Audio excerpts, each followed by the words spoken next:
Do you want to speak English but don't know where to start?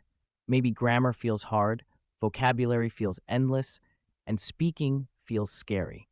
Don't worry, in the next few minutes, I'll show you the easiest way to start learning English from zero. Start with listening. First, start listening to simple English every day. Watch beginner videos, cartoons, or short conversations. Even 10 minutes daily helps your brain get used to the language. Listening is the first step in language learning. Learn daily words. Don't try to learn 1,000 words at once. Start with 10 basic words daily: food, family, greetings, and numbers. Use them in sentences like, I am hungry. This is my family. Speak without fear. Speak from day one. Talk to yourself in English, your day, or your plans. Mistakes are part of learning. Practice daily. Consistency beats perfection.